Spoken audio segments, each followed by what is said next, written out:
Magandang umaga Pilipinas, alamin natin ang magiging lagay at taya na panahon ngayong araw ng Huwebes, 14 May 2026.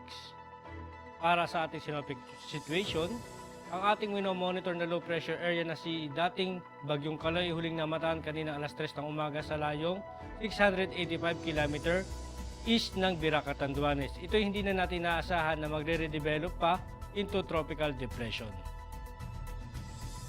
Para sa ating general area forecast, asahan natin ang buong Luzon, partikular na Metro Manila, buong Visayas at buong Mindanao ay makakaranas ng bahagyang maulap hanggang sa maulap na kalangitan na may pulupulong pag-ulan, pagkulog o pagkidlat dulot ng localized thunderstorm.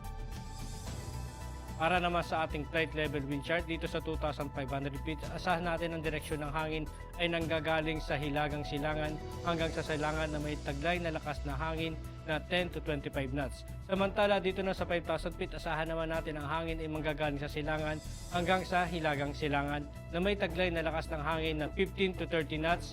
Ganun din dito sa may 10,000 feet. Dito naman sa 18,000 feet, asahan naman natin ang hangin ay manggagaling sa may kanluran hanggang sa hilagang kanluran na may taglay na lakas ng hangin na umaabot ng 20 to 35 knots.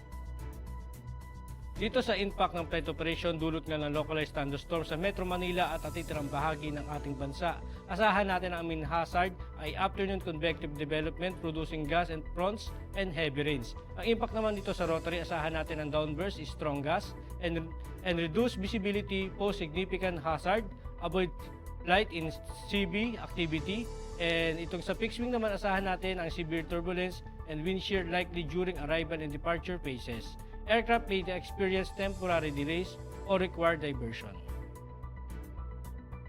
Ang araw ay sumikat kaninang 05:29 at lulubog mamayang 18:16. Meron naman tayong moon illumination 8% decreasing.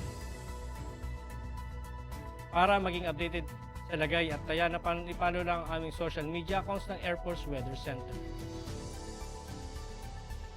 At yan lang po lagay ng ating panahon ngayong umaga at sa ngalan po ng aming commanding officer na si Colonel Alvin John Q. Gador Pop Jesse. Ako si Staff Sergeant Edmar B. Segadraca Jr., Philippine Air Force, Weather Broadcaster ng Air Force Weather Center. Muli magandang umaga at maraming salamat.